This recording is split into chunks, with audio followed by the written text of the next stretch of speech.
Thanks for attending SEMA Businesswomen's 7th session of many of our virtual education series.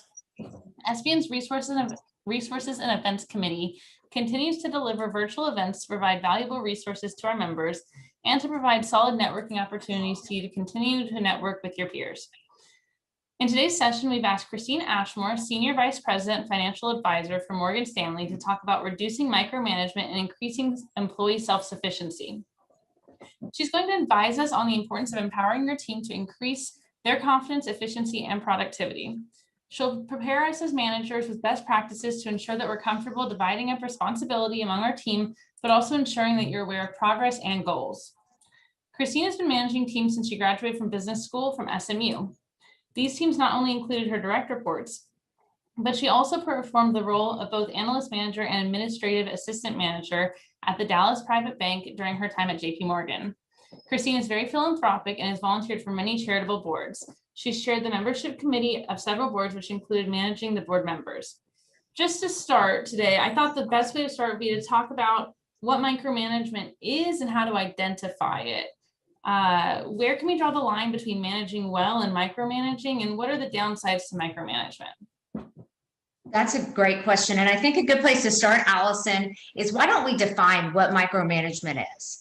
And I went to the Webster's Dictionary, and what Webster's Dictionary is saying is to micromanage is to manage with excessive control or attention to detail.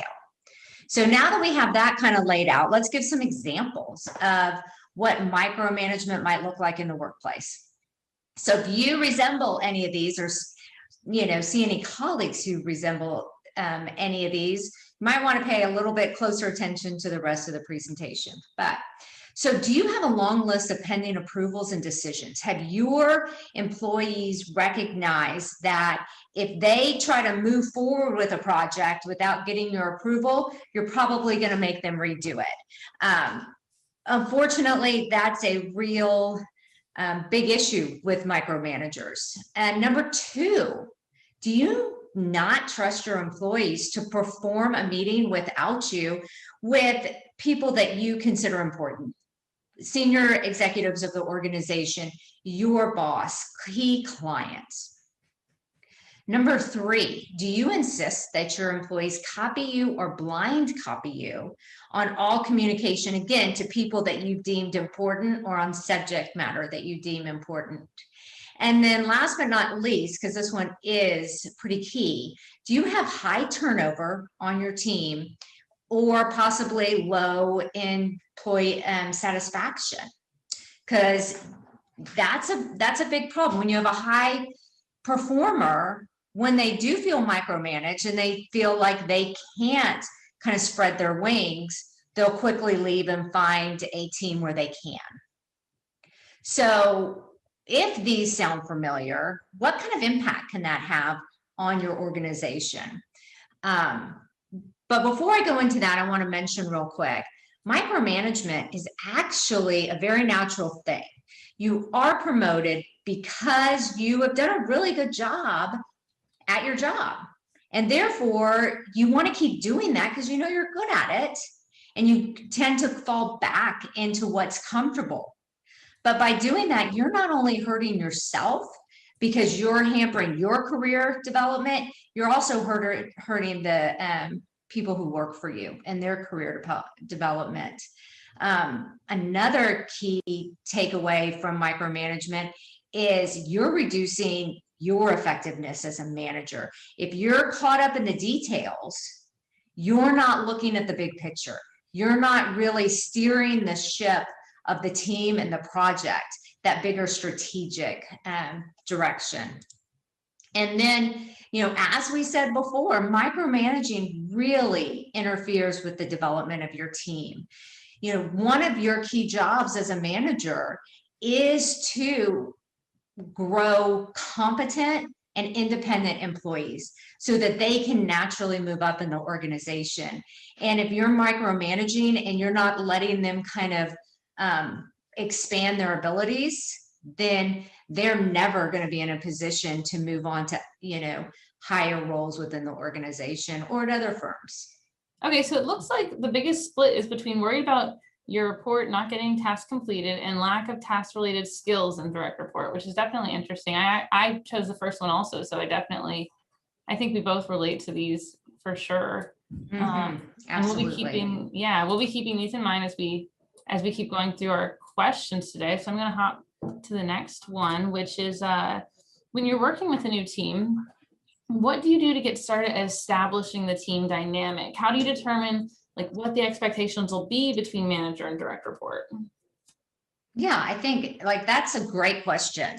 And, you know, a key here is really taking the time and sitting down with your team, not just on the forefront of a project or a relationship, but throughout the project. It's key that your employees understand what are the larger goals. Like, what's the larger goal of this project? How does it fit in with the larger goals of the organization? And how can they contribute individually to help you get to the goal line? And really, that's basically setting the culture of the team right there, where everybody knows that they're an important and valued employee. But how do you kind of go from there? Solicit, make sure when you're sitting down, solicit input. Don't just sit here and just talk to your employees and kind of stand on the pedestal and just tell them what needs to be done. Really solicit input from the team as far as what their view of what it's going to take to get the project done. What are the different pieces that will contribute to the process? Make them really part of this solutions process is what I like to call it. Then as you're working through the project and maybe you're making a presentation to your boss or senior executives or a client, bring someone on your team who's done a really fantastic job. Make sure you celebrate in the meeting their successes.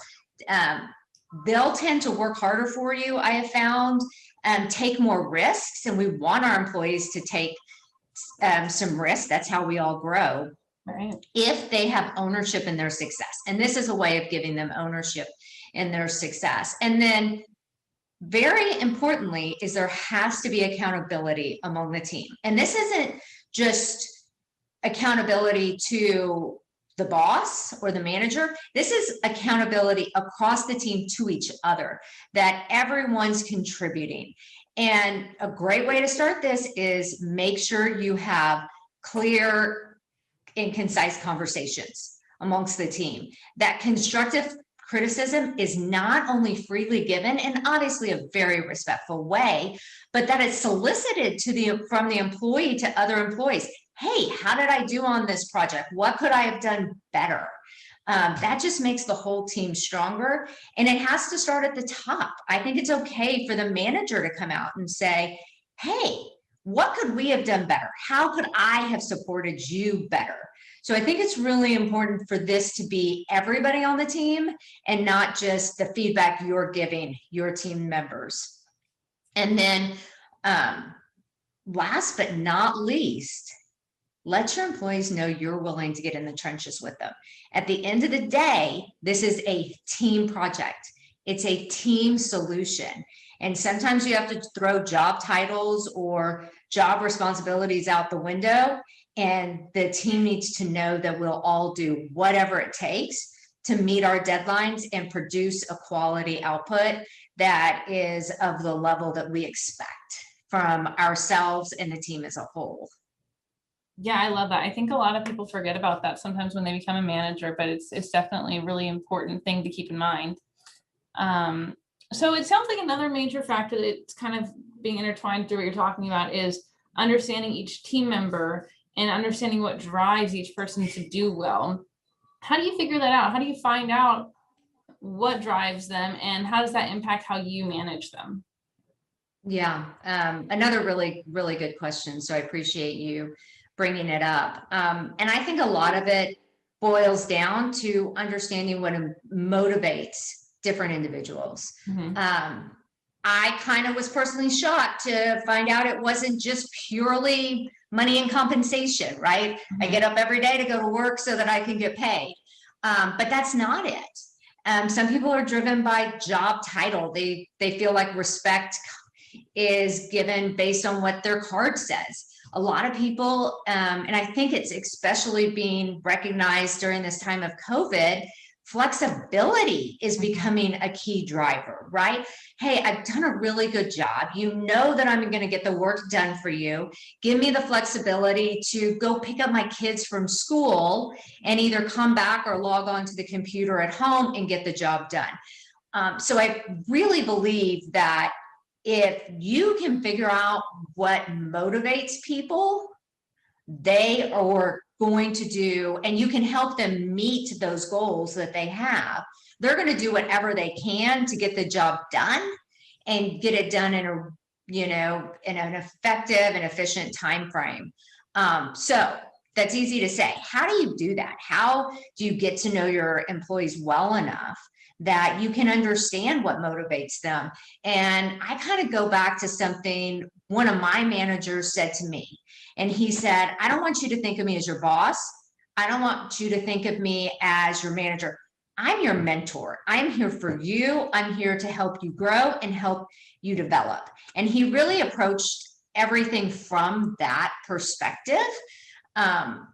And when employees look at you like that, I think it's a completely different lens. All of a sudden, you're a thought leader to them. It's someone, you become someone that cares about them, cares about their development, and they feel more supported, and they're willing to open up even more to you. And that's how you learn what's motivating them, what their fears on the job are, and how you can put those fears to rest, you know, and really work as a partner. And then I think it's really important because, you know, you can't do this to the whole organization. You cannot be this person to the whole organization. So it's important to set a culture so that the managers that work for you are managing in this same style. So that now it's a culture that kind of weaves its way through the organization versus just one department. Yeah, absolutely. Awesome. So I'm going to switch gears just a little bit. What method do you request your deliverables in to ensure that you can efficiently determine whether the requested information has met your expectations? Well, I'm going to throw out something that might not be popular here, Allison, and that is toss out your expectations of what the deliverable needs to look like, right? Because that in itself, I personally believe, is a form of micromanagement. One thing that I've found amongst people your age, a lot of times, is it's being, you know, maybe part of the charitable giving of a company or heading up the volunteer activities that, you know, a lot of studies say that people at your in the 20, early 30 age group are really driven by giving back. You're right. And like a lot of us are very interested in like environmental causes and things like that. So I've seen companies do things like, you know, their like company Christmas gift will be where you can choose which charity that your $30 company Christmas gift can go to. And there's like 3 options. And then you feel like you're kind of getting your say in there. And I don't know, that's something I saw. Yeah, I like that. That's a really good point. Yeah, absolutely. Okay, cool. So where were we? Yeah, we were on discussing expectations, which you said we don't have any for deliverables. Oh, no, we have expectations. We don't have a set format for what our deliverable looks like. You know, I think it's important that if the deliverable is done in a clear and concise manner, it's providing the information that's needed. Be willing to kind of think outside the box of your head and accept something that might not be exactly what you wanted, or maybe not what you wanted, the way you thought it should look. But it still is really good. It's just a little different. It's, you know, again, it's giving your employees a little bit of ownership in their work. And I go back to, so when we, kind of back to your question, and past the deliverables, but making sure that you're getting your information effectively, you're getting what you want, you're getting it in the time frame you want. I think a lot of that comes back to just this clear and concise communication. At the forefront of a project, lay out the time frame, lay out the goals. The time frame isn't just when you're expecting the project to be completed, but the kind of check-ins in between. And obviously, if the team is young or the individual is young in their career, those check-ins are going to be more regular. As they start maturing and developing, improving themselves, those check-ins can be further apart. But the check-ins are really important because that's what allows you to kind of make sure they're going in the right direction and that they don't turn completely, off the road and going down their own rabbit hole that isn't going to get you the outcome that you're looking for. Yeah, I'm trying to think if there's anything else from that perspective that I think is really important, but it really boils down to, clear and concise communication. You might not be able to do all the check-ins, but pick some senior people on your team to sit down and do check-ins with the younger people. They always say, if you want a promotion, do the job of the person that's your boss, not just your job. And that, by finding a senior person that's proven that they can take a project basically from beginning to end, give them that ownership to, unofficially manage some of the younger people on the team. Yeah. And that's great for them when they're trying to move to that next step in their career. Yeah, absolutely. Awesome. So then on the other side, what if you are managing someone that actually kind of needs micromanagement? Do you just start micromanaging, or is there something you can do to develop them so that they don't need that kind of guidance?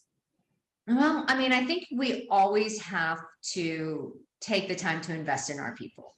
So, because the whole hiring process is hard, and it's hard to find good people. So if you've hired someone and you see potential there, yes, at the beginning or at some point, you might have to jump in and do a bit of micromanaging with them. However, during that, it needs to be, during that whole time, an opportunity for development. Sit down with them, say, this is what I'm seeing. I'm seeing a pattern where you're unable to make a decision without coming for me for help. For you to move forward in your career, this pattern's not going to be able to be maintained. I need you to develop a level of independence so that you can make decisions on your own. I will work with you through this, but I need you to know this is the goal. And I think it's sitting down and having these very direct conversations on a regular basis. And unfortunately, sometimes people aren't in the right role. Right. And if you put kind of this performance plan in place, this expectation plan, focusing on kind of the big picture issues, not getting caught up in the minutia, but kind of what's that big picture plan, and you put basically a development plan in place and they're not improving, then as a good manager, I really think it's your responsibility to say, hey, we need to find an opportunity within either this organization or another organization that's going to allow you to succeed, that's going to allow you to have self-confidence and feel independent, because that's best for you as a person, and that's best for the organization as a whole. So I think sometimes you do have to definitely have the tough conversations. Hopefully most times, you can be supportive and the person can take risks and be in a position where they can start making their own decisions. But if not, sometimes you have to move on. Yeah.